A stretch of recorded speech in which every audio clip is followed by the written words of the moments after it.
Surpris par la nuit.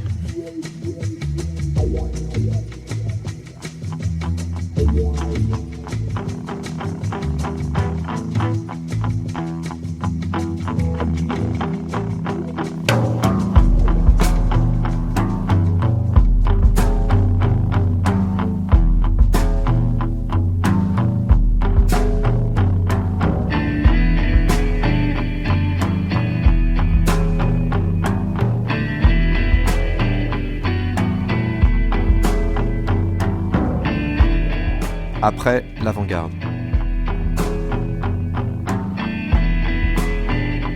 Les retombées de mai 68 signent le glas des rêves de liberté absolue. La transgression, l'utopie, le dépassement de l'art dans la vie s'achèvent dans les trajectoires brûlées, détruites.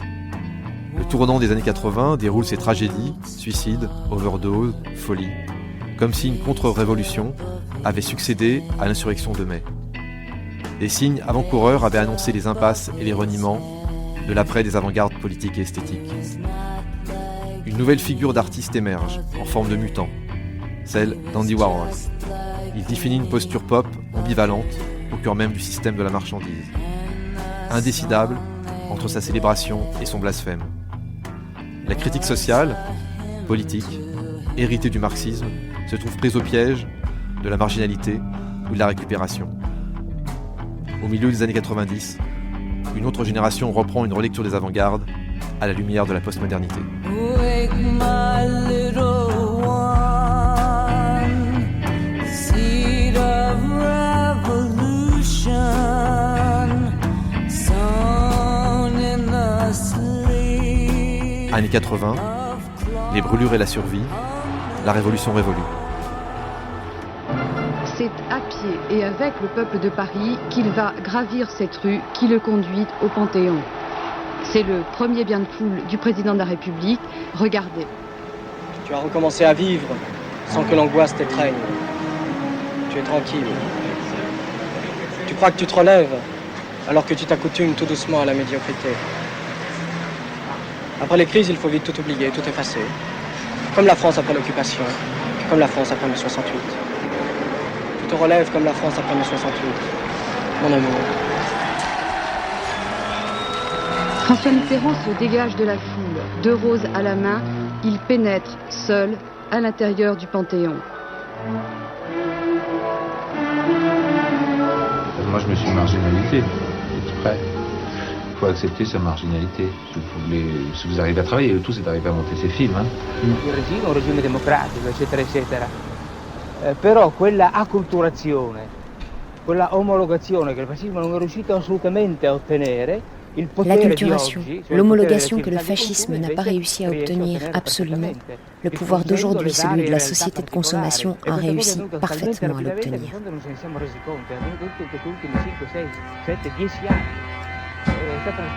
Le fascisme proposait un modèle réactionnaire et monumental, mais qui restait lettre morte. De nos jours, au contraire, l'adhésion au modèle imposé par le centre est totale et inconditionnelle. Pier Paolo Pasolini. Instantly the chains are falling with an anchor pulling here. The moments that are rolling in my ear. Ce que j'essaie de saisir, c'est ce tournant dans l'histoire. Donc Pasolini est assassiné en 75. C'est la thèse en fait du livre que vous avez publié de Jean-Jacques Schul sur le fait qu'effectivement Fassbinder ne pouvait pas aller plus loin, Eustache ne pouvait pas aller plus loin. Il y a comme ça toute une série de gens qui vont plus ou moins se brûler. C'est-à-dire que ceux qui continuent le geste avant-gardiste, donc d'une sorte d'illimitation, ou ceux qui sont encore dans le dépassement, disons, ou la transgression, cannent en fait. Et vous opérez quelque chose, donc vous êtes forcément conscient qu'il y a quelque chose dans le temps et dans l'histoire qui est en train de basculer à ce moment-là. Je note aussi que c'est l'arrivée de la gauche au pouvoir, qui est une bizarre inversion de 68.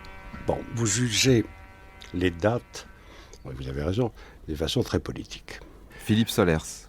Quand vous dites l'arrivée de la gauche au pouvoir en 1981, avec cette cérémonie emphatique du Panthéon, avec la 9e symphonie, etc., et que j'entendais beaucoup de gens que je connaissais, mais qui n'étaient pas dans la confidence du temps, dire on a gagné, ça me paraissait extraordinairement erroné de leur part. On, de toute façon, qu'est-ce que c'est ? À ce moment-là, il y a eu deux interprétations, celle paresseuse, si je peux dire, qui se raccordait au mythe de la gauche, qui enfin arrive au pouvoir, et on a vu ce qu'on a vu. La suite n'a pas manqué de vérité. En réalité, ce qui s'est passé à ce moment-là, c'est un arraisonnement technique dans la société. Ce tournant technique, on l'a vu arriver, et je m'y étais, moi, en tout cas personnellement, préparé avec la concentration très très tenace depuis déjà 7, 8 ans, 9 ans, de H et de Paradis. J'étais donc dans cet état-là de concentration extrême parce qu'il me semblait qu'allait se produire quelque chose qui mériterait la construction d'un système nerveux autre. Et donc cette expérimentation était pour moi très importante comme expérience physique. À partir de ce moment-là, j'ai compris que ce tournant allait en effet être désastreux pour la plupart de ceux qui continuaient, malgré tout, à se croire dans une marginalité subversive et révolutionnaire. Il m'a semblé que ce n'était pas révolutionnaire de penser cela, et que ce qui était révolutionnaire, c'était de prendre la mesure technique de ce qui allait se passer. Et c'est d'ailleurs le moment où j'ai commencé systématiquement à faire des enregistrements vidéo de la contre-télévision un peu partout, non en France, mais pas seulement en France, en Italie ou ailleurs, ou à New York, pour m'entraîner à ce qui était en train d'avoir lieu, au point d'ailleurs de pouvoir disposer par la suite de mon corps dans le médiatique sans aucun problème, ni moral, qui est la faiblesse de la cervelle, comme a dit quelqu'un, ni d'embarras de parole. Et ce qui fait que, quand je vois que par exemple Debord lui-même, dans les années 90, quand il va rentrer chez Gallimard, avec Jean-Jacques Pauvert, etc., commence à se tromper sur moi à ce point, en croyant que je suis dans le médiatique même, c'est-à-dire un jugement qui est celui du médiatique sur moi. Donc ça fait sourire, vous comprenez. Et alors à ce moment-là, c'est tout à fait autre chose, parce que les réseaux de communication explosent, deviennent rigoureusement n'importe quoi ou à peu près, et qu'on tient le coup, on ne tient pas le coup par rapport à cette transformation technique, technologique de la planète tout entière. Et on peut s'y glisser ou pas, tout en maintenant une indépendance absolue, c'est-à-dire qu'il faut être quand même là un peu apte à une schizophrénie productive, c'est-à-dire avoir au moins deux corps, une façon de vivre extrêmement précise et disciplinée, et en même temps que rien n'apparaisse et que tout puisse avoir l'air ludique, sans importance, etc. C'est un jugement très très négatif, tellement négatif sur la société qu'il n'a même plus besoin de s'exprimer comme négativité sociale. Tout ce qui est resté en position de réclamation, de revendication, de contestation sociale était voué à la récupération absolument fatale. C'est qu'à un moment on se dit mais est-ce que j'ai rêvé ? Enfin, est-ce que c'est moi qui déconne ? Et puis voilà, on parle à des gens de temps en temps, rarement à mon goût, mais c'est sûrement de ma faute aussi. Patrick Bouvet. Et puis on se dit non, je crois que bon voilà, il se trouve qu'il y a des gens qui ont rêvé la même chose que moi en tout cas. Et des fois j'en suis presque là, c'est-à-dire que j'ai l'impression que on est tellement dans un truc mortifère, glamour, on est entouré de morts vivants, et ben une critique, j'allais dire une bonne critique, mais pas seulement une bonne critique, une critique qui lit vraiment un livre, et ben moi ça me fait tenir un mois de plus, quoi. C'est ça, quoi. Voilà. Donc j'ai besoin de temps en temps d'avoir des échos, c'est de plus en plus vital. On ne peut plus leur faire confiance. Ils ont mis plusieurs fois notre santé mentale en jeu. Ils vont mettre notre vie en danger. Nous n'avons pas réussi à les semer. nous n'avons pas réussi à trouver les issues de secours. Ils se laveront les mains de toute responsabilité. Ils diront que tout est pure invention. Je ne sais pas ce qui se passe ensuite. La révolution, moi j'aime cette idée, hein, mais c'est plus un concept qui est... Enfin, d'ailleurs je dis concept, je dis pas réalité, mais c'est plus un concept qui est moteur aujourd'hui. Christophe Fiat. Parce que l'époque a changé, parce que maintenant c'est un terme aussi qui est devenu le terme de l'autre. Le président de la République, là, parlait à un moment de parti révolutionnaire, voilà. Donc après, bon, c'est aussi la vie des concepts, mais celui-ci, il est quand même particulier, le concept de révolution. Moi, j'aime bien l'idée de révolte ou de lutte, enfin aujourd'hui, voilà. Mais après, ça produit les mêmes effets, sinon qu'aujourd'hui, j'ai l'impression que les savoirs et les pratiques, elles sont locales et partiales. Enfin, elles sont plus générales et objectives. Mais peut-être que j'ai une perception romantique de la révolution, comme une espèce de front uni, comme ça. En même temps, quand je dis ça veut dire quelque chose aussi. C'était le cas de la Commune, il y a eu le Front populaire. Et la Révolution française, voilà, on peut dire ça. Et sans parler des révolutions qui ont vraiment eu lieu dans d'autres pays. Mais l'idée qui me paraît simple de vouloir transposer mon travail de littérature qui à la base est dans les livres, le transposer, le dériver vers un travail de performance, en soutenant qu'il y a une équivalence entre les deux en termes de sens, bien que les supports, les effets ne soient pas les mêmes, mais en soutenant que la littérature, elle peut être aussi un objet de performance et de son. Ça, c'est une idée par rapport au corps, justement, au corps de l'écrivain, qui tout à coup devient le corps du performeur. Bien, c'est une idée, effectivement, moi je pense pour moi, c'est une certaine preuve de liberté. Enfin, en tout cas, c'est un désir de liberté, un désir de s'exprimer aussi, mais au sens fort, au sens de s'exprimer, au sens de produire un sens à partir de soi. Et ça, je pense que c'est quelque chose, moi, que d'ailleurs, je ne suis pas le seul à faire ça, c'est pour ça que j'en parle, on est quand même quelques-uns. Ça, c'est quelque chose qu'on n'aurait peut-être pas fait d'une manière aussi spontanée et aussi désespérée, peut-être, s'il n'y avait pas eu 68, et l'effacement et la disparition, quand même, jusqu'à aujourd'hui, la volonté de faire disparaître 68.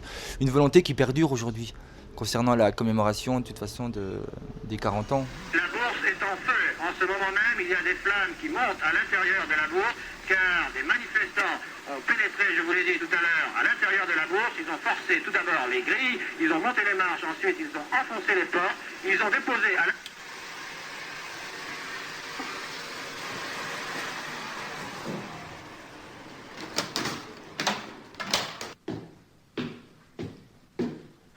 Les Amants réguliers, Philippe Garrel, 2007.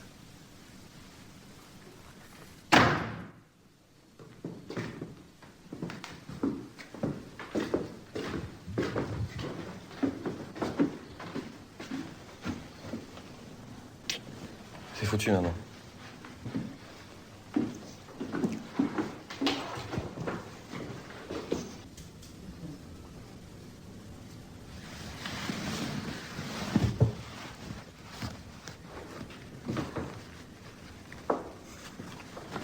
Les ouvriers sont en train de céder.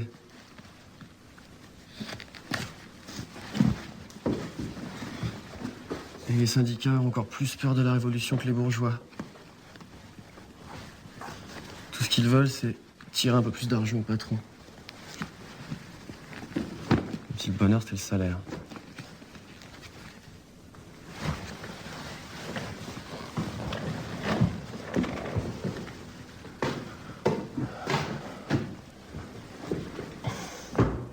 Ils n'ont pas compris que c'est pas l'argent qui compte. C'est la vie. Et que c'est pas l'argent qui va changer la vie. C'est vraiment dur, je suis désespéré, je te jure. Alors tu vois maintenant, la seule question, c'est est-ce qu'on peut faire la révolution pour le prolétariat malgré le prolétariat? Attends un peu, ça va peut-être changer. Non, non, non. Ça peut pas changer.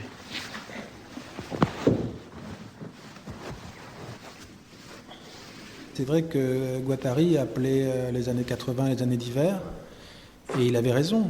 on est arrivé à une époque où la démotivation et surtout l'amnésie générale pose problème. Ramucho Mata. Et quand on découvre que rien n'est fait pour que les écoles soient des lieux de création, qu'aucune leçon de l'histoire est tirée, c'est très très triste. Là, on est soi-disant en train de célébrer mai 68 et on célèbre rien.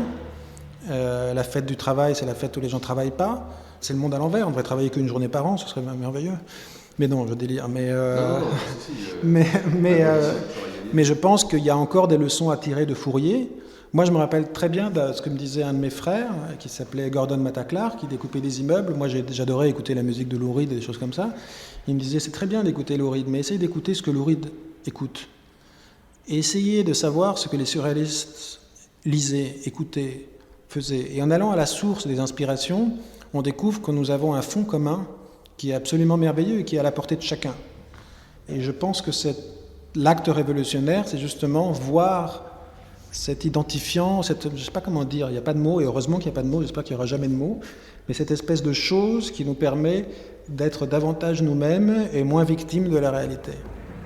On arrive à un ordre à l'autre bout de la chaîne, actuellement, où pour transmettre quelque chose, on peut le transmettre avec une série de messages transmis par un ordinateur. Aujourd'hui, désigner quelqu'un, ça peut être prendre un certain type de numéro qu'on fait passer dans un ordinateur et ça peut parfaitement qualifier non seulement la localisation de la personne, mais l'ensemble de son comportement, de sa liberté, ses potentialités économiques, etc. Félix Guattari, cours de Gilles Deleuze à Vincennes, 1975. Alors, entre-temps, je dirais, si vous prenez une image, il y a eu effondrement sémiotique, en ce sens que les modes d'énonciation collective qui intriquaient, articulaient les uns aux autres de façon indissoluble les différentes composantes sémiotiques, gestuelles, mimiques, prosodiques, linguistiques, etc., se sont trouvés réduits de telle sorte qu'il y a toujours la possibilité de les traduire en termes de quantité d'informations.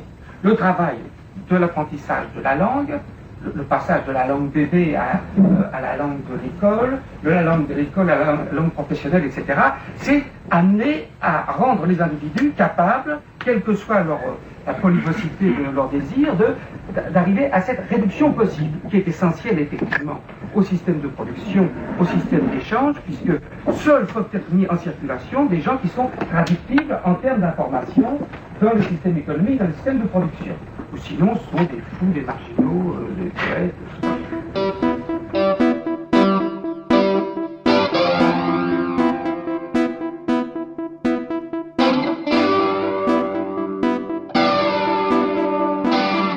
Moi, Deleuze et Guattari, c'est clair qu'ils se sont... que pour moi, quand j'ai travaillé sur le concept de ritournelle, c'était clair pour moi que je travaillais sur quelque chose qui avait à voir avec 68. D'ailleurs, je venais de passer 6 ou 7 ans à l'université, où il était hors de question en Franche-Comté de parler de toute cette pensée-là. À peine Althusser était à peine peut-être toléré, parce que c'était des yeux althussériens qui nous prodiguaient leur enseignement. Mais il était hors de question de parler du structuralisme, hors de question de parler du situationnisme, encore moins, hors de question de parler de Deleuze. Foucault était à peine toléré et encore. Donc moi j'ai vécu vraiment entre 86 à l'université, entre 86 et pratiquement pendant 10 ans on va dire. J'ai vécu vraiment un absolu, une négation totale de cette philosophie-là et de ces théories-là. En France, française, c'était complètement proscrit. C'est tout juste si on pouvait en parler en colloque, en intervenant et encore. Et je pense pas que le fait de passer des concours, ça justifiait ça à ce point-là. Ce qui fait que quand j'ai décidé d'arrêter l'université et d'enseigner aussi, eh bien moi, et d'être écrivain, eh bien Deleuze et Guattari, j'ai vraiment eu un désir absolu d'écrire sur eux. Donc je savais qu'en écrivant ce livre, je savais que c'était rattaché à 68, enfin en tout cas quelque chose à l'époque qui était interdit. Je me suis rendu compte, après avoir écrit le livre et après sa publication, qu'en fait Deleuze et Guattari c'était une pensée qui était complètement intégrée à l'art contemporain, voire même extrêmement tendance, et idem pour la littérature.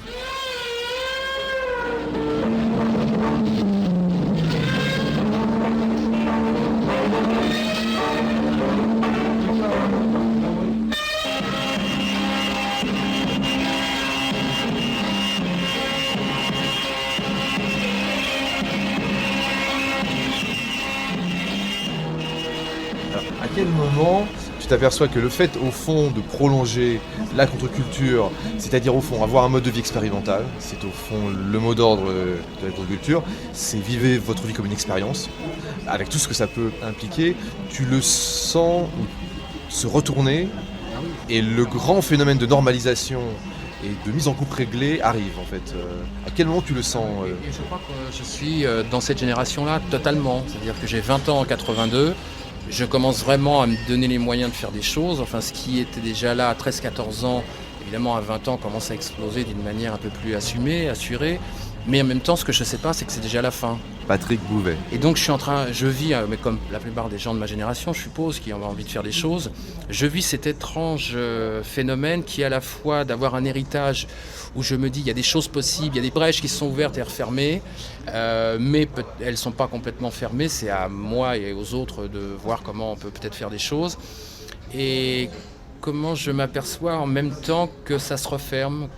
Tout semble de plus en plus difficile pour arriver à vivre une expérience, quelle qu'elle soit, d'ailleurs, même modeste. Et en même temps, je me fais moi-même bouffer, je le sens bien, je prends du plaisir, j'ai l'attraction-répulsion sur cette culture spectaculaire qui se met en place, dans laquelle je prends aussi du plaisir, je prends des choses, je reste toujours critique et j'essaie d'avoir une distance, et cette distance, elle s'amenuise, elle s'efface par moments, elle revient très rapidement quand je suis peut-être plus en souffrance. Et je crois que depuis, j'ai 45 ans aujourd'hui, j'ai l'impression que ça fait 25 ans que je vis comme ça. Je vis pris, alors je sais pas, c'est peut-être le cas pour tout le monde, même des générations différentes, mais je suis pris dans ce grand écart, et ce truc doit d'ailleurs plutôt, avec les années qui passent, plutôt m'abîmer. Je crois que je suis de moins en moins gagnant dans l'histoire, s'il tant est qu'il y a quelque chose à gagner. Je crois que je m'en sors pas très bien, mais voilà, je reste avec ça, je reste dans l'idée d'écrire, de faire de la musique, enfin du son en tout cas, la vidéo, enfin je reste avec cette envie de m'exprimer. Là, il y a encore un cran de passer, la technologie nous amène encore autre chose.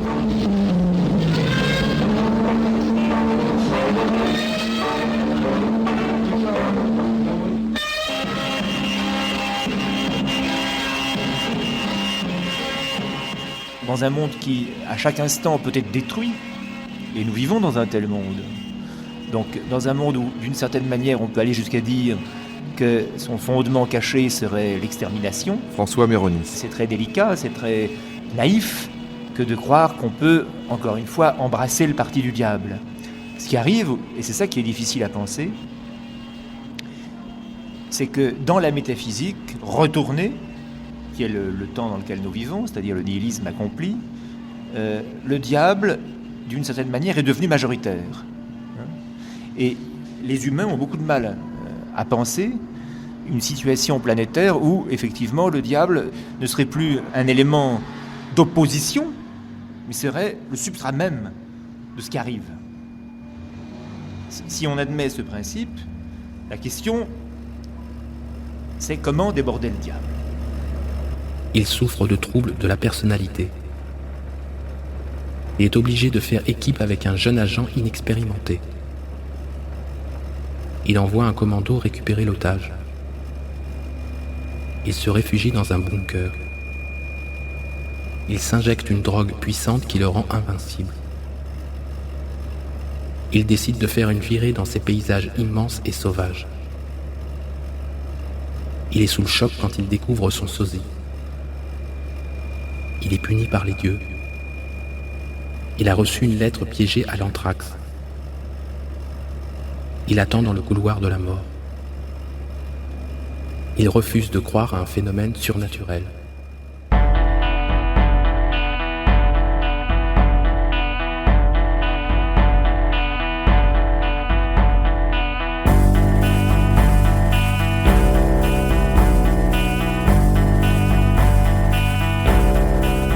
Alors on m'a reproché ça aussi dans ces lectures, on me dit ah bah oui mais en fin de compte vous parlez pas de vous parlez comme ça de choses, vous mettez des dispositifs, mais ce n'est que, en creux ce n'est qu'un autoportrait générationnel.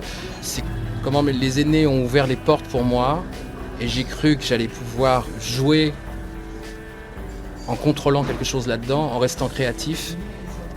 Et comment ça n'a fait que de me vider un peu plus la tête. Et je me sens complètement comme quelqu'un qui est un pur produit d'une pop culture. Enfin, moi, je reviens beaucoup tardivement sur Warhol. Et je relis beaucoup le journal de Warhol, tout ce qu'il a un peu écrit, ou qu'il a dicté plutôt. Toutes ces choses-là, c'est quand même... voilà. Donc, c'est-à-dire, en fait, le travail sur la surface. Oui, Warhol reste une énigme, parce qu'on dit, est-ce qu'il était ça, est-ce qu'il jouait? Pour moi, il est complètement ça, il incarne le mort-vivant que nous sommes tous devenus. Okay. Now, will you take a picture of me? Does that picture come out? What does he do? Just push the button? Yeah, just 3 feet away, and I'll focus. You look into this thing. You don't even have to look. Andy Warhol, séance Polaroid, à la Factory, 1971. Are you trying to say that it's easy enough for anybody to do it? Huh? No, I'm just trying to get a picture collection. You think we're just all watching each other all the time? No. Will you take a picture of me? Okay, no, beautiful. That's so Well, you're out of focus because you're 3 feet away. Well, I'm putting myself in focus. 3 feet. It's got to be within 4 feet. There you are. Okay, Barbara. Warhol aurait pu dire ainsi: si je pouvais être sûr que tout ce que je fais n'est que du bluff, je ferais des choses extraordinaires. Il aurait pu dire: si je savais que tout ce que je fais n'est pas de moi, je ferais des choses merveilleuses. Ça, c'est le snobisme. Et en même temps, c'est le défi de l'agnostique, de celui qui n'y croit pas de faire mieux que tous ceux qui y croient. Warhol ne se fatigue jamais. Jean Baudrillard. L'agnostique ne va pas se fatiguer à travailler pour la gloire de Dieu ou à faire la preuve de l'existence de Dieu. Warhol ne va pas se fatiguer à travailler pour l'art ou au progrès de l'art. Il ne va pas se fatiguer à faire la preuve de l'existence de l'art. Pour Warhol, le monde est là. Et il est excellent. Les gens sont là et ils sont OK. Il n'y a pas besoin de croire à ce qu'ils font, ils sont parfaits. C'est lui le meilleur, mais tous sont parfaits. Tout le monde est génial. Car cette super démocratie warholienne, qui défie le sentiment de caste et de privilège qui est généralement celui des artistes, ne vient bien sûr pas des droits de l'homme. Elle vient au contraire du principe du mal. Le principe du mal, c'est le principe du monde comme illusion totale, l'artifice du diable. Or, il se trouve que le principe du monde comme illusion est aussi le principe le plus égalitaire qui soit, le plus démocratique, parce que chacun est égal devant l'illusion du monde, alors qu'avec le principe de bien, le principe de vérité, c'est le principe le plus inégalitaire qui soit. First thing was to get back into the damned hotel, and that wasn't easy. Not that the narrow street door was closed tight, on the contrary. Brian Geising. It hung slightly ajar. When is a door not a door? When it's a portal. This particular door of the dead looked a bit crazy to me, unhinged. D'une part, la constitution de la contre-culture française, elle est très différente de la contre-culture américaine, mais Emmanuel Rabu. Comme nous, on vient du rock, comme nous, on a été traumatisés par le rock quand on était gamin. Le rock, ça vient des États-Unis. Mais nos influences, elles viennent aussi de toute l'histoire de l'avant-garde française, de Mallarmé, par exemple. Mallarmé, pour moi, ça reste le plus grand poète de tous les temps et mon influence majeure. Donc, on peut dire qu'on participe dans nos productions, si tu veux, de l'américanisation du monde, oui, c'est sûr, on peut le dire. Moi, j'ai été marqué énormément par Denis Roche, quand même, hein, ses antifixes et Louvbas, surtout. J'ai été marqué par Philippe Solers, Loi H, mais... Sylvain Courtois. Effectivement, quand on les compare aux textes américains, Pynchon, par exemple, ou d'autres, De Lillo, Federman, etc., bon... Lewis Shiner aussi, un mec que j'aime beaucoup, moi. William Wallman, ou William Gass, etc. Bon, il y en a un paquet, quoi. Hein. Des postmodernes, ou Gilbert Sorrentino, par exemple. Il y en a un paquet des postmodernes avant de pop américains, quoi. Bon, quand on voit ça, on sent très bien quand même que la France est un peu en retard, quand même, quoi. Elle a pas publié ces gens-là au bon moment, quoi.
Le punk arrive assez rapidement dans l'histoire.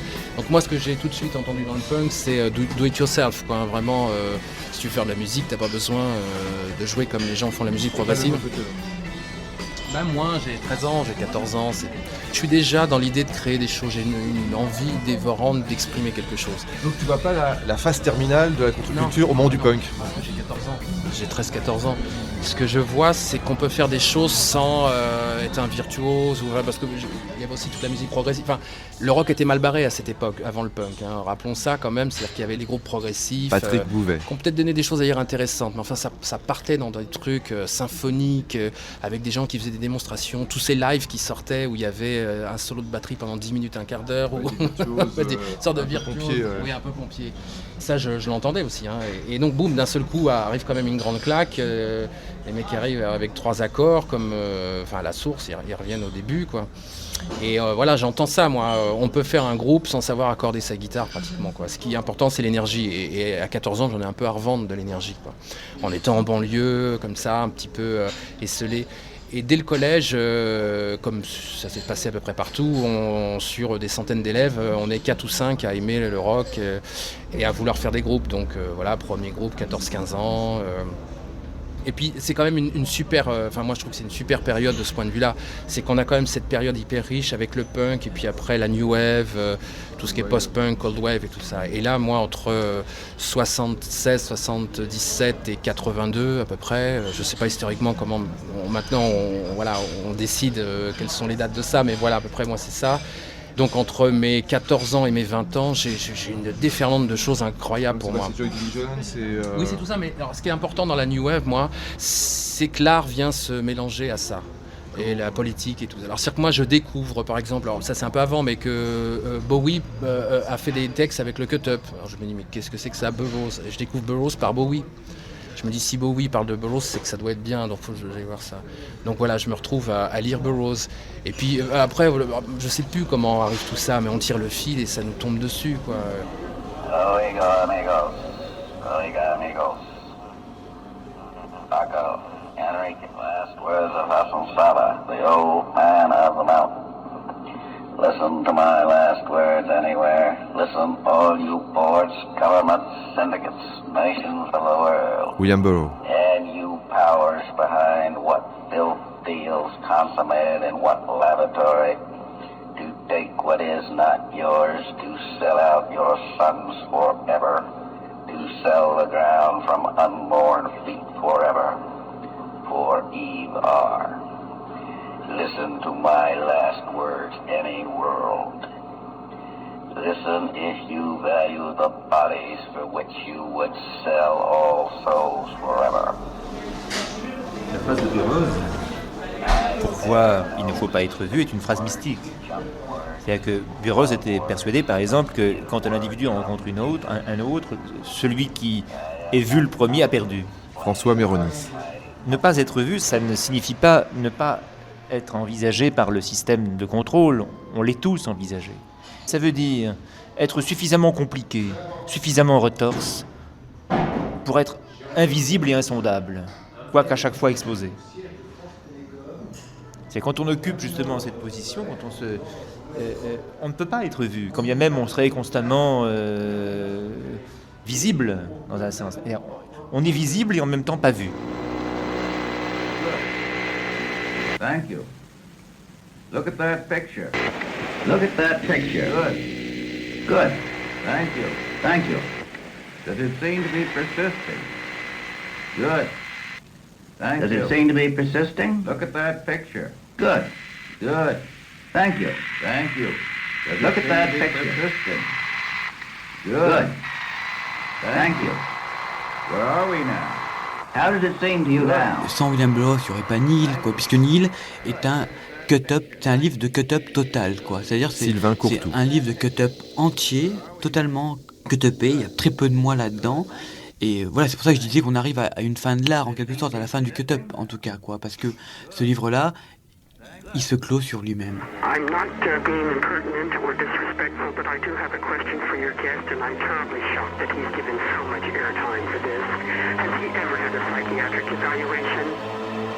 My father was a psychiatric social worker for several years, so in some ways he got to know me very well.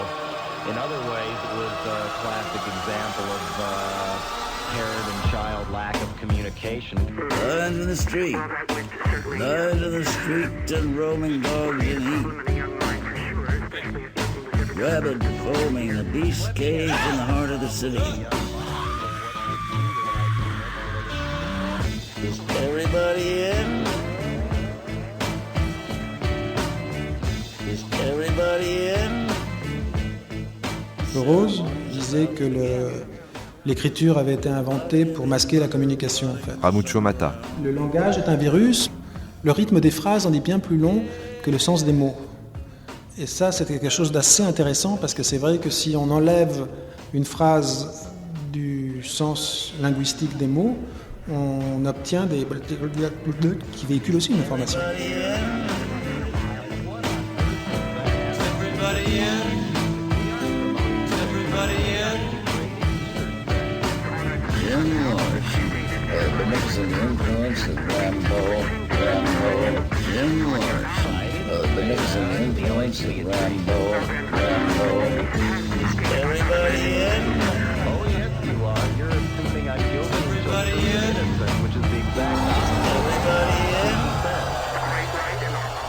C'est comme ça que je pense la performance, à la fois dans les livres et sur scène. Tout performe, en américain, c'est convaincre. C'est essayer de, non pas d'avoir le dernier mot, mais c'est essayer comme ça d'influencer sur le jugement d'autrui à l'occasion d'une conversation. Christophe Fiat. Et effectivement, moi je suis dans une génération où rien n'a été donné, on a eu beaucoup de mal à prendre des choses aussi, à récupérer ce dont on avait besoin, et on vit vraiment dans l'urgence, et avec une grande peur du lendemain. Et effectivement, dans mes livres, aussi bien dans mes performances, moi je passe, c'est ce que je dis, des contrats performatifs aussi bien avec le lecteur qu'avec le spectateur, à savoir que je mets en place un modèle critique qui fait que je veux que les gens aiment ou n'aiment pas, soient d'accord ou pas, mais c'est-à-dire je mets quelque chose qui va produire un impact.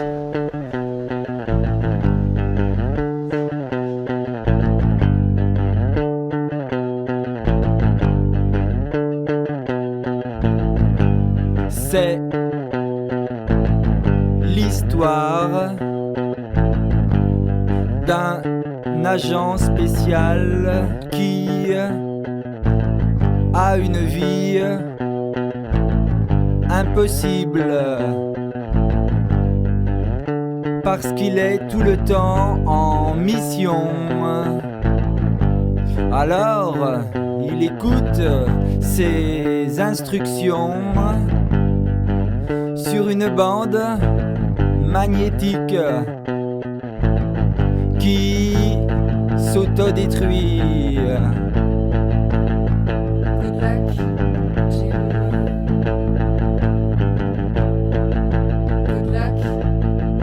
Les avant-gardes sont des concepts qui sont pour moi tout à fait problématiques parce qu'ils semblent justement désigner comme une espèce de mouvement historique continu, une espèce de continuité de sens. Or, je crois que même avant-garde a toujours signifié, même tout au long du XXe siècle, des choses extraordinairement différentes. Jacques Rancière. Si on pense artistiquement, il y a des gens pour qui avant-garde ça signifie l'art abstrait, la musique décaphonique, des gens pour qui l'avant-garde ça signifie quasiment l'opposé, à savoir éventuellement le dadaïsme, le futurisme, le surréalisme. Donc avant-garde, je dirais en art, a désigné aussi bien des mouvements plus ou moins censés promouvoir l'autonomie de l'art que des mouvements censés au contraire promouvoir, disons, la fusion de l'art et de la vie. Et je dirais que politiquement, c'est un petit peu la même chose, c'est-à-dire qu'il y a une définition stricte en quelque sorte d'avant-garde, qui est une définition fondée sur le marxisme, le parti qui détient un petit peu la conscience du mouvement historique, qui mène la classe prolétarienne qui est destinée à réaliser ce mouvement historique et ainsi de suite. Et puis il y a des choses complètement différentes, justement, je dirais comme des avant-gardes qui sont plutôt, disons, des avant-gardes du côté du changement de la vie, de l'expérimentation anarchique, surréaliste, situationniste, que sais-je, de la vie. Donc pour moi, si vous voulez, j'accepterais pas l'idée, si vous voulez, d'un siècle des avant-gardes, ou alors, il faut dire du conflit, disons, des avant-gardes à ce moment-là, et pas du tout un siècle des avant-gardes, de même que j'accepterais pas nécessairement l'idée que disons, quelque chose disparaît dans les années 70, parce que qu'est-ce qui se passe quand même autour de 68 ? Il y a cette espèce de de grand revival du marxisme, de cette espèce de quand même de grand le moment où on voit tout d'un coup tous les grands signifiants marxistes réinvestis, que tout ça disons un petit peu se disperse, éventuellement se dissolve dans les années 70 si vous voulez. Par exemple, quel est au juste le rapport entre tout ce qui a pu exister dans les années 60-70, aux États-Unis, autour du pop, tout autour de toutes les formes de contestation de l'art aux États-Unis, et puis, l'avant-garde politique, en France. Quel rapport il y a au juste entre le maoïsme de 68-70, et puis le pop art, ou bien alors après, tout le développement de l'art performantiel, ou le développement du minimalisme. Je ne crois pas du tout qu'on puisse dessiner une espèce de figure historique, unitaire. USPS stamp $3 $1 international stamp INT stamp $7 $2 $14 international stamp INT stamp $3 0 0 1 $3 subtotal $21.80 sales tax $0 total 21.80 cash 100 $21.80 un ticket Nikolai Karsten Rome Los NRE Flight Gate C 926 18 24 EB 20 cabine 8 18 Star Alliance.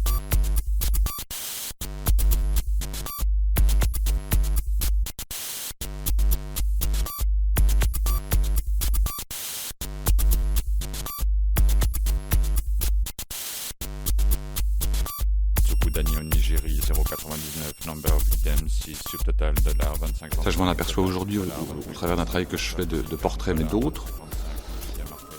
La rencontre, ou en tout cas la mitoyenneté, le rapprochement de l'ensemble de ces codes, ces traces, les uns des autres, notamment par l'élaboration de différents types d'index, géographiques, historiques. Anne James Chaton. Génère une possibilité d'en sortir en quelque sorte, ou en tout cas d'imaginer ou d'initier d'autres types de narration. C'est-à-dire qu'à partir de quelque chose effectivement qui paraît très très très figé et capté par une langue marchande, malgré tout, à l'intérieur de cette masse de documents, s'auto-génère en quelque sorte, parce que ça ne dépend pas de moi. Moi je suis qu'un archiviste en quelque sorte, qu'un collectionneur. Eh bien, en les mettant les uns à côté des autres, ces traces elles-mêmes finissent par sortir d'elles-mêmes, par déborder, et par générer du diffus, générer du non rentable, générer de la perte, générer des... Qui prend pas d'accident aussi. Une multitude d'accidents. Alors, c'est ça qui est très étrange, c'est que ça produit une multitude d'accidents, et donc du coup... Interruption... Voilà.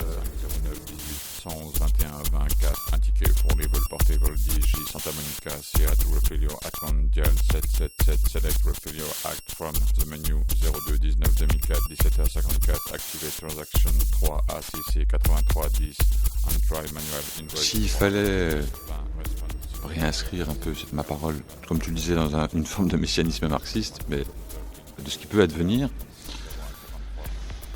c'est une forme d'espérance qui s'inscrit à l'intérieur même de la codification totalitaire. C'est-à-dire qu'on s'aperçoit aussi, et bien heureusement, que l'accumulation de ces données, plus la liste en définitive sera exhaustive et rigoureuse, plus elle fuira de tous les côtés, en quelque sorte. Et elle ira vers un ailleurs qu'elle ne maîtrisera pas du tout et qui du coup devient possible pour d'autres. Ces d'autres deviennent possibles. Tout en se regarder comme l'hypermodernité amène le 11 septembre. C'est-à-dire qu'au fond, il y a un événement. Le 11 septembre, 2001, à la limite, c'est une tentative de concentration de toute la potentialité de la codification, du chiffre, en une date, en quelque sorte. Et après, on en sort et on s'aperçoit que ça explose par ailleurs,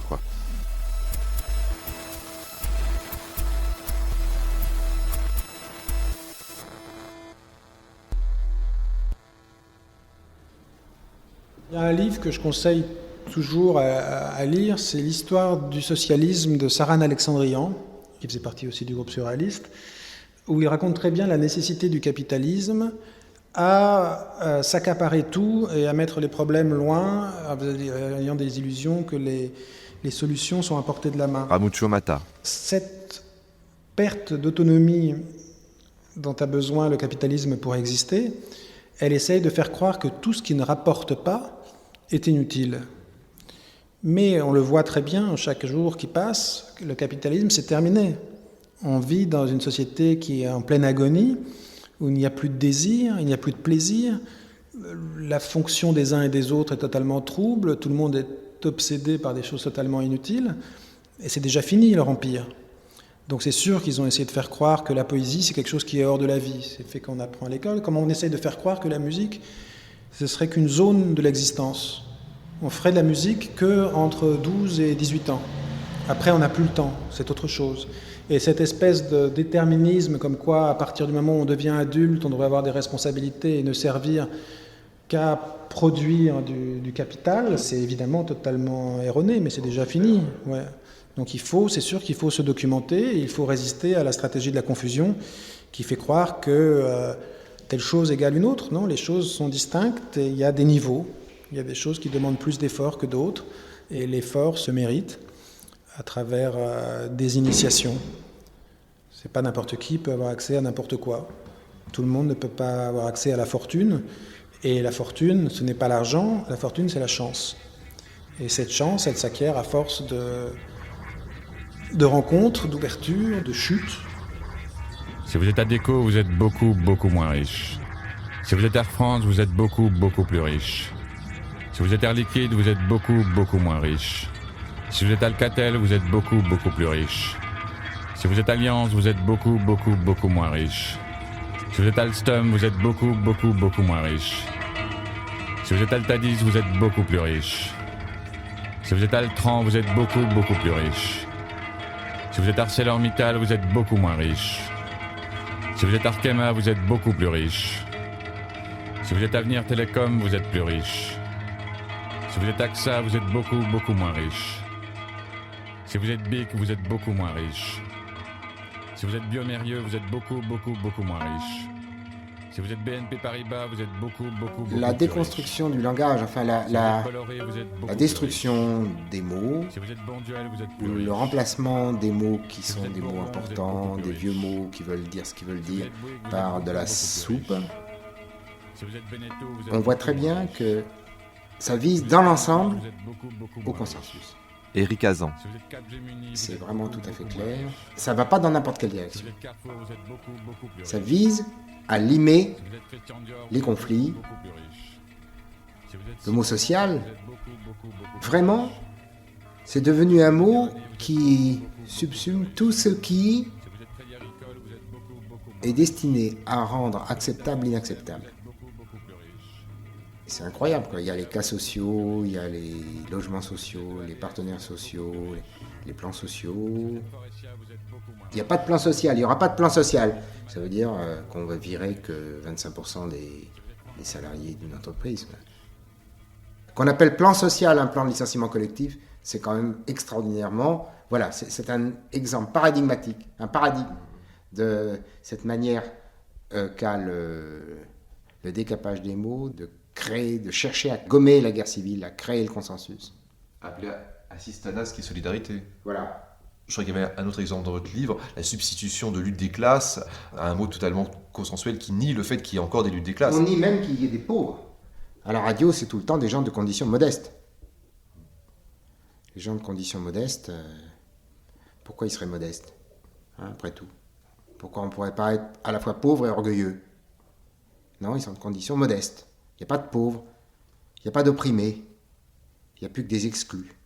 Même au moment de nos engagements les plus forts, il n'y a jamais eu de conception de la littérature qui devait se mettre au service de la révolution. On avait une conception de la littérature comme révolution en elle-même.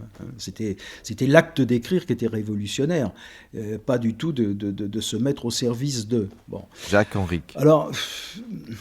C'était une situation étrange, c'est à la fois refuser de mettre la pensée, la littérature au service de quelque chose, au service de la politique ou d'autre chose d'ailleurs, ça aurait pu être de la religion ou je ne sais quoi, et puis en même temps d'avoir un type d'engagement.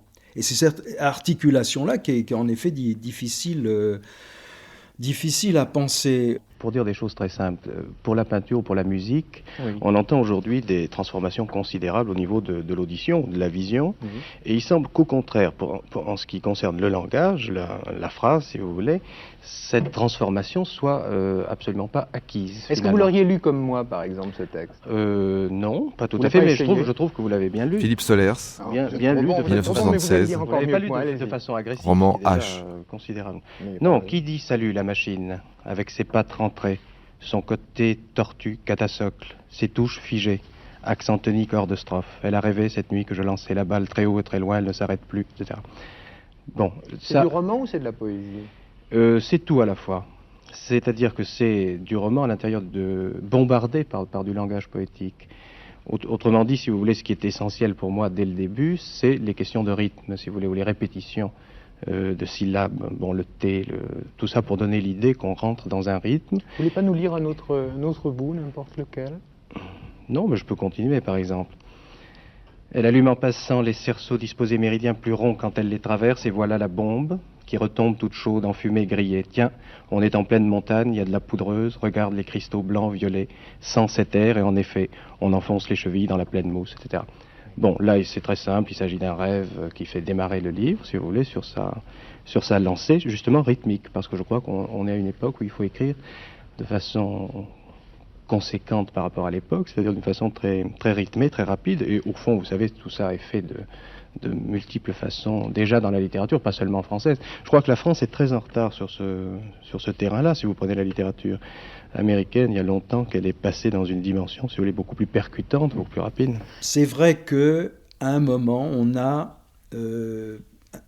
critiqué un petit peu d'abord la notion d'avant-garde et probablement une forme Jacques Henrique d'obscurité peut-être de nos textes. C'est-à-dire qu'à un moment, on s'est dit, bon, maintenant ça suffit, il faut parler plus clair. Je crois que c'est aussi probablement le point de vue de Solers qui s'est dit, mes thèses que je développais dans Paradis ou dans Nombre ou dans tous ces textes-là, je vais maintenant les rendre plus accessibles, sans concession d'écriture, nullement, parce que l'écriture se ressemble. Mais par exemple, là où il n'y avait pas de ponctuation, on peut se dire, si je remets de la ponctuation, ça aidera à la lecture. Je crois que c'est un souci pédagogique qu'on peut comprendre. C'est-à-dire que, comme on se bat aussi, je dirais pas pour des idées, mais pour la pensée, on se dit, il vaut mieux être efficace. D'où la rupture avec une certaine forme de formalisme qui a perduré chez des gens qui étaient proches de nous. Je pense à des petites revues comme TXT.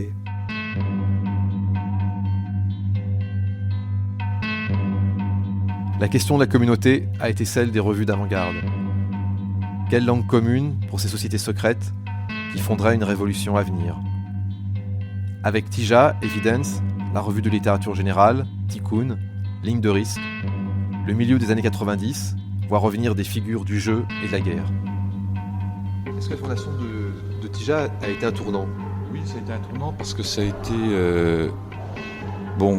j'avais déjà fabriqué des revues auparavant, mais ça a été la revue qui, notamment avec celui avec qui je la faisais, Christophe Fiat et Vincent Munich, qui était graphiste, c'est le moment qui nous a en quelque sorte...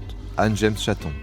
Mis en coprésence d'une multitude d'autres revues qui se fabriquaient à l'époque.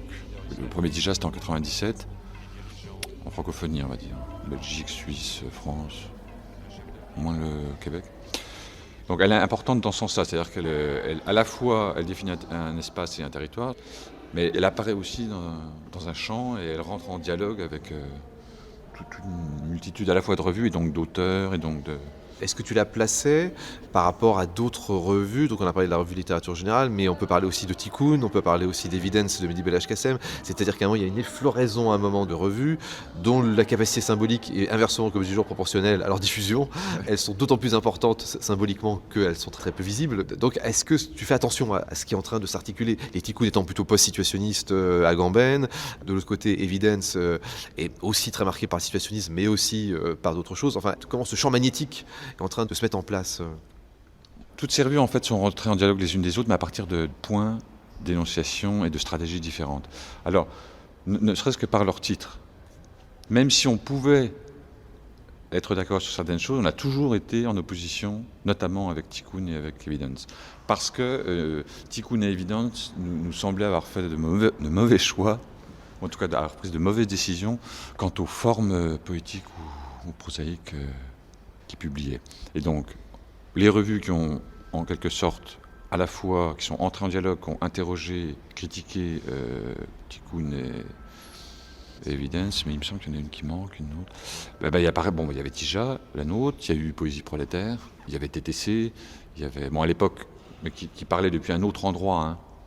Il y avait Gnoc, Puis encore d'un autre endroit, il y avait Java. Mais il y avait Perpendiculaire. Il y a eu aussi Perpendiculaire, contre laquelle aussi on les avait attaqués, même Perpendiculaire. Il y avait un dialogue permanent. Oui. Nous avons créé une revue, en quelque sorte, pour nous astreindre à un travail intellectuel intense, en dehors de toute institution. François Méronis et Yannick Haenel, fondateurs de la revue Ligne de risque. Du coup, la revue fonctionne comme une contre-société d'emblée.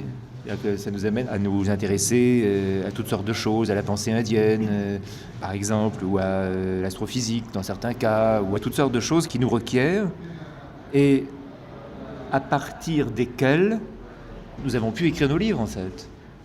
1997, c'est l'époque où, dans le champ littéraire en France, des gens comme Michel Houellebecq ont pris le pouvoir. C'est-à-dire qu'un certain roman décomposé s'est donné les moyens de devenir une sorte de norme, de produit agréé courant, comme avait pu le dire Mallarmé. Et Yannick Haenel. Si la revue naît en 1997, c'est d'une part pour essayer de créer un contre-pôle à cette prise de pouvoir-là, qui n'est jamais qu'une prise de pouvoir de la marchandise elle-même sur le champ littéraire, et aussi pour essayer de trouver un nouveau champ de force. Je me souviens que Walter Benjamin disait que, au fond, ce qu'il avait cherché toute sa vie, c'était un champ de force entre la Torah et le Tao. Et ce champ de force entre la Torah et le Tao, c'est-à-dire, au fond, cette manière d'ouvrir le fameux passage, là, qui serait non plus vers le nord-ouest, mais un passage vers l'Orient, enfin, vers un Orient qui serait la littérature elle-même. En un sens, on pourrait dire que c'est ce projet que continue avec humilité Ligne de risque. C'est-à-dire que Ligne de risque n'est pas un travail de rupture au sens où la rupture a pu fonder toutes les avant-gardes avant, mais c'est un travail d'élargissement. Je pense que ce qui est arrivé au champ littéraire de ces 30 dernières années, depuis, disons, la parution du dernier livre de Jean Genet, Un captif amoureux, qui porte précisément sur la Révolution. La dernière image que Jean Genet se fait de la Révolution, ce serait un désert. Il va essayer d'y mettre le nom propre des Palestiniens, celui des Black Panthers, mais c'est peut-être le dernier moment où la littérature va essayer de croiser un rêve politique, disons. Depuis ce livre de Jean Genet, 1984 je crois, la décomposition s'est tellement accélérée qu'elle est devenue la norme même de la littérature française. Écrire de la littérature française, c'est faire dans la décomposition. Donc effectivement, Ligne de risque, au départ, c'était un geste d'élargissement en amont. Retrouver, entre autres, ce projet qui a pu traverser des isolés radicaux comme Walter Benjamin, vous voyez, en dehors de toute idéologie. Ce champ de force entre Torah, Tao, ce champ de force qui s'auto-élargit. Alors, comment tu expliques ce système qui aussi, d'une certaine manière, revient des avant-gardes, mais autrement, c'est qu'au fond, il y a autant de déchirures, autant de blessures, autant de violences à l'intérieur de ce champ-là. C'est-à-dire que ce monde qu'on pourrait penser, non pas forcément idyllique ou paradisiaque, ou une sorte d'œcuménisme collégial, est un milieu très violent, en fait. Oui, il est d'une manière très différente que les avant-gardes. Pour une revue d'avant-garde qui absorbait 10 revues possibles, à cette époque-là, c'était chacun faisait sa revue. Quand on voulait répondre à quelqu'un, on fabriquait une revue. Alors pourquoi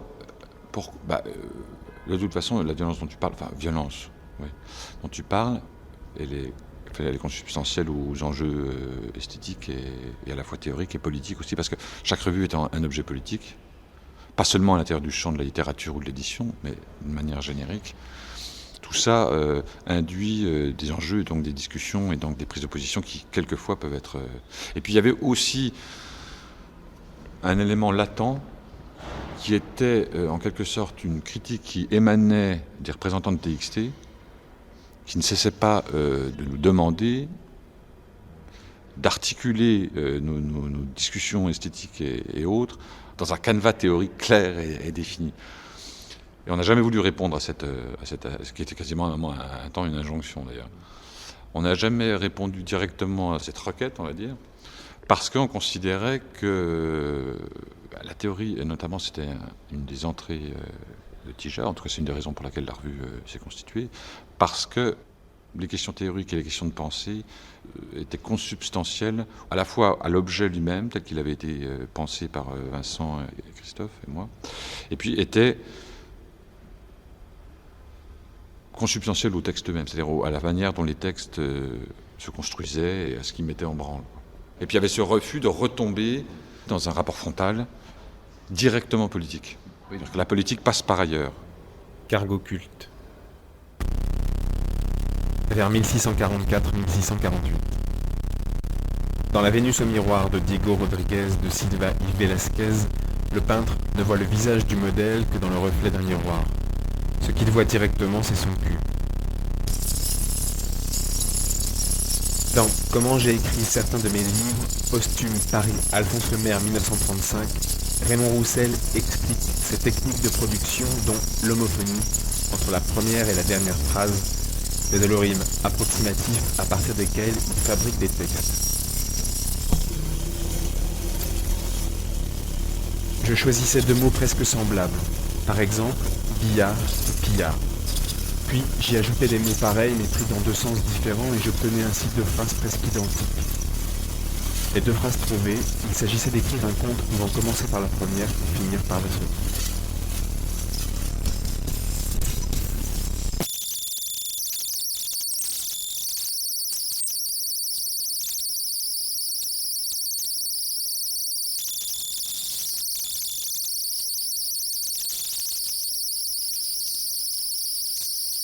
Londres, fin du XIXe siècle. Eleanor Velasco Thornton et John Walter Edward Douglas Scott Montagu s'aiment depuis l'adolescence. Elle est belle, cultivée, intelligente, mais elle est pauvre. Elle a la grâce. Il est le fils de Henry John Montagu Douglas Scott Montagu. Si on prend le détournement, on prend Ducasse et on prend Duchamp, etc., ou le cut-up, etc. Finalement, ce sont des techniques de réappropriation et de modification, de redistribution, très différentes les unes des autres, mais qui partent un petit peu du même postulat. Emmanuel Rabu. Enfin, dans Trifon Tournesol et Isidore Isou, j'ai utilisé des techniques de détournement. Il y a du prélèvement, mais qui est mixé à un certain nombre d'autres procédés oulipiens, des procédés d'écriture, etc. C'était le mode d'emploi du détournement de Volman et de Debord à l'intérieur. Mais disons que la fonction du détournement chez Debord avait une fonction critique, une fonction très politique. Là, c'est pas du tout mon propos. C'était aussi, dans Trifon Tournesol et Isidore Isou, faire une espèce de, pas de mise à niveau, mais de reconsidération d'un système hiérarchique qui me semble très propre à la société française et dont on peut voir par exemple récemment un exemple très frappant. Laure Limongi a édité un livre qui s'appelle Panamérica, qui est un livre brésilien qui date de la fin des années 60, donc qui a été publié à peu près à la même époque que les premiers textes de Guyotat, enfin en tout cas que Eden, et que certains textes de Roche, etc. C'est un livre pop. C'est un livre qui utilise des techniques qui ont été beaucoup réutilisées en France par la suite, techniques de répétition, de modulation, de masse, etc., et qui met en scène un certain nombre de personnages issus de la culture pop. Et en France, avant le Rose Poussière de Schul, à ma connaissance, il n'y a pas vraiment de texte qui traite une culture pop avec un matériau expérimental ou avec des procédés expérimentaux. Et là, il me semblait intéressant pour notre génération qui avons été élevés conjointement au biberon de la bande dessinée, de la poésie, du rock, de la pop et de la variété, de faire une espèce de mise à niveau, de casser le système hiérarchique surtout, qui est encore très présent aujourd'hui. Enfin, quand on parle à certaines personnes lettrées, on ne peut pas mettre au même niveau, je ne sais pas, une série télé, un film de Godard et un bouquin de Denis Roche, ou une bande dessinée par exemple. Alors qu'il me semble que l'impact que ça peut avoir sur un travail, sur une configuration mentale, est parfois similaire.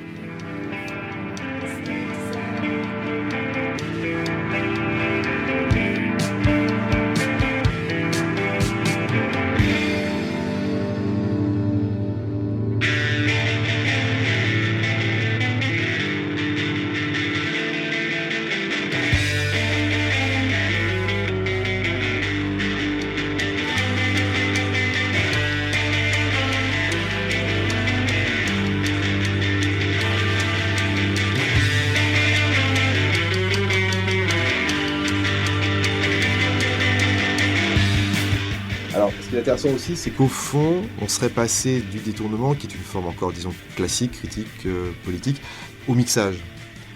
Prigent théorise ça, en fait, dans dans ce qui merde en fait. Je crois qu'il parle de Cadio, il dit que le concept de mixage a été radicalement modifié avec des gens comme Cadio, enfin à partir du moment où Cadio, parce qu'il est dépolitisé, etc. quoi. Le mixage, une des questions qui me travaille énormément, c'est la question du genre, c'est la question générique en fait, dans tous mes textes. Et je pense par exemple aux gens de Sonic Youth, par exemple, qui peuvent travailler à la fois sur des pièces extrêmement expérimentales. Par exemple, ils ont réinterprété des grands morceaux de la musique contemporaine, ils font à la fois de la pop, ils sont dans tout en fait, dans tous les domaines de la musique populaire. À la fois ils peuvent soutenir Kissro et AMM, à la fois ils peuvent soutenir un groupe pop, etc. Voilà, et ce que j'ai essayé de faire, c'est une tentative de décloisonnement en fait. C'est pas spécialement nouveau, c'est pas spécialement... le texte commence par une citation de Picabia. Picabia met ça en avant, il dit que il n'y a pas de création supérieure et que il dit précisément: l'œuvre la plus idéale est celle répondant davantage à certaines conventions qui vous paraissent neuves parce que vous ne les connaissez pas ou parce qu'elles ont été plus ou moins oubliées, il n'y a ni erreur ni déviation, etc. Et bon, dans Trifon, Tournesol et Isidore Isou, c'est traité sur un thème effectivement humoristique, mais on peut considérer qu'il y a des accidents et que ce type d'accidents, les accidents qui génèrent un certain nombre d'œuvres d'art, produisent des résultats qui sont identiques. Il faut se défaire, à mon avis, aussi bien de l'idée du grand art qui aurait été séparé comme ça, séparé un petit peu de l'art populaire, etc., et qui tout d'un coup serait menacé par son invasion, quoi. Il faut se défaire un petit peu de cette espèce d'idée qu'il y aurait eu une grande pureté de l'art. Mallarmé, il écrivait La Dernière Mode, comme ça. Jacques Rancière. Un journal lui racontait les potins mondains, il faisait des recettes de cuisine. Donc il faut se séparer un petit peu, se défaire de cette espèce d'idée-là, et de même qu'il faut se défaire de l'idée du moment catastrophique où l'art a été envahi par la marchandise. Il faut, encore une fois, peut-être suivre un petit peu ces espèces d'entrecroisements, si vous voulez, parce que c'est ça qui est intéressant, parce que c'est ça qui produit des dynamismes. Donc, l'art, au fond, je dirais, l'art est fétichisé par quelques discours, mais je dirais que au fond, quelqu'un qui va dans un musée au 19e siècle, il s'intéresse à ce que racontent les tableaux, je dirais, d'une certaine façon, si vous voulez. Le moment où on peut imaginer que véritablement il y aurait un pur regard sur l'œuvre d'art, en quelque sorte, c'est pas grand-chose. Et le modernisme, la Greenberg, c'est un truc complètement inventé de manière rétrospective. Au fond, c'est une espèce de discours politique mélancolique, un petit peu, d'ancien trotskiste, qui tout d'un coup devient un discours prescriptif sur l'art, mais prescriptif au passé.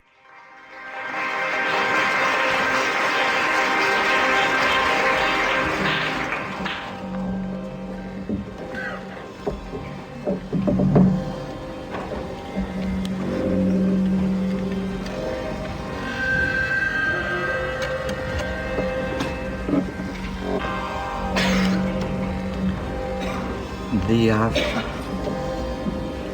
perch great hind and 10. John Cage, Ramucho Mata.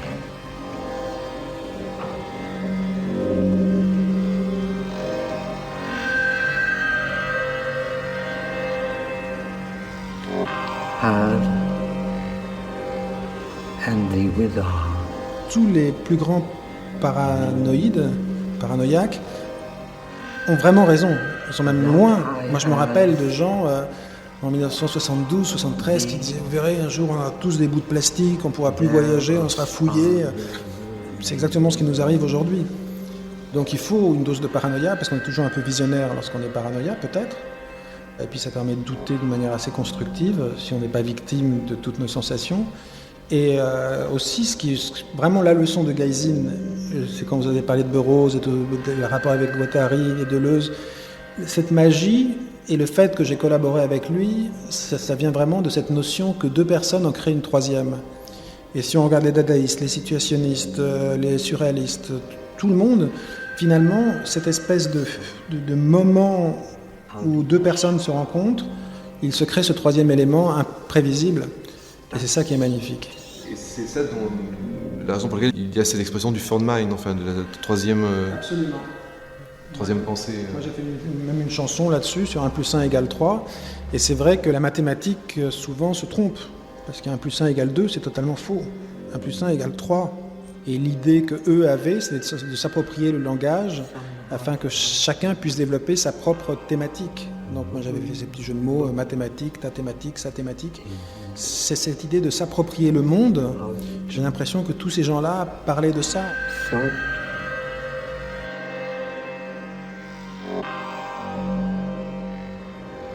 Je pense que la plupart des désirs qui jaillissent d'un corps humain sont des désirs qui sont très névrotiques, à savoir qu'on désire être aimé. Voilà. Donc il faut savoir, quand on se met à écrire des phrases, il faut savoir par qui on a envie d'être aimé, ce qui n'est pas du tout évident. Je pense qu'à la manière dont on désire être aimé se mesure la qualité de ce qu'on écrit. Il s'agit d'être très clair, et ça c'est une véritable question d'une avant-garde à venir. Par qui est-ce qu'on désire être aimé ?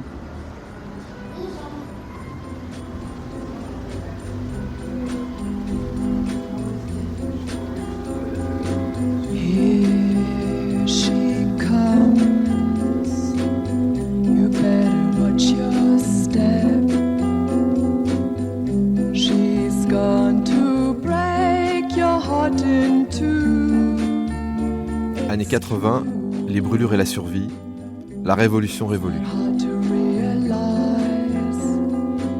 Avec Jacques Rancière, Yannick Enel, François Muronis, Patrick Bouvet, Éric Hazan, Anne-James Chaton, Philippe Solers, Christophe Fiat, Emmanuel Rabu, Jacques Henrique, Sylvain Courtou, Bernard Hatsiek, Ramucho Mata. Just a little tease. See the way she walks. Avec les voix de Pier Paolo Pasolini, William Burroughs, Jean Baudrillard, Andy Warhol, Félix Guattari. Texte lu Juliette Pied de Vache. Playlist Velvet Underground, Television, Nico, David Lynch. Film, La maman et la putain de Jean Eustache, Les amants réguliers de Philippe Garrel. Mixage, Julien Douminc, Après l'avant-garde, réalisation Céline Terce, par Yann Ciré. Demain, 3e et dernier épisode, Pop Poésie, performance américaine. 'Cause everybody knows the things she does to please. Just a little tease. See the way she